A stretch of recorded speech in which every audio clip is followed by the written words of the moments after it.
The way we live right now is destroying our planet. Hurricanes are 2-3 times more powerful than they ever used to be. The world's ice, 1,000,000 years old, is melting fast. And now, as predicted, sea levels are rising. In our lifetimes, the oceans will flood all over the Earth, where billions of people now live. Thousands of species are going extinct now.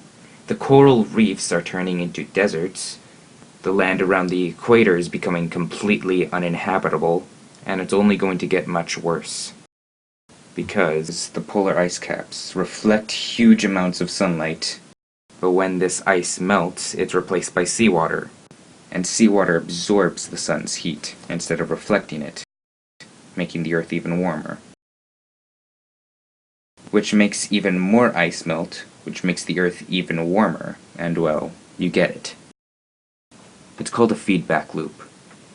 And the melting ice is not the only feedback loop. For hundreds of thousands of years, the frozen ground at the north end of the Earth has been sucking carbon out of the air, and then freezing it, storing it. And now that frozen ground is melting, and it's releasing the billions of tons of carbon that have been stored in this frozen ground over the past 100,000 years. The newly released carbon warms the Earth even more, so more frozen ground melts, releasing more carbon, which warms the Earth more. So we are failing, but we have not yet failed. There is still time to fix this. It's up to us. We live in a strange world, but it's the world that my generation has been handed. It's the only world we've got. Turning, we shall learn to lead in love. Preventing global warming is the single most important task in human history. And it's our fight, win or lose. It's up to us, you, me, to act now. But it might be good to understand that this is a fight.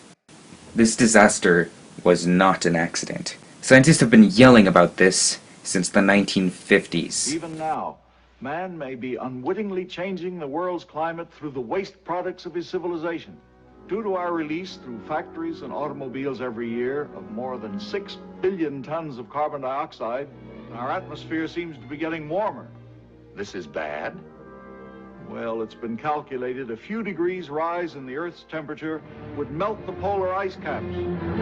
And right now, we have everything we need to stop burning fossil fuels. Today, they've done it in her country, Sweden. 100% no burning fossil fuels. It's not even expensive. The cost of solar panels has dropped 90%. Low-priced hybrid plug-in cars allow anyone with access to an electrical outlet to stop burning carbon today. But the oil companies are fighting to keep people burning carbon to keep making money. They're the ones who created this situation, where everyone is helplessly addicted to their poison. Most people couldn't get through one day without their deadly dose of gasoline. So, we have to start by breaking that dependency, that addiction. But how?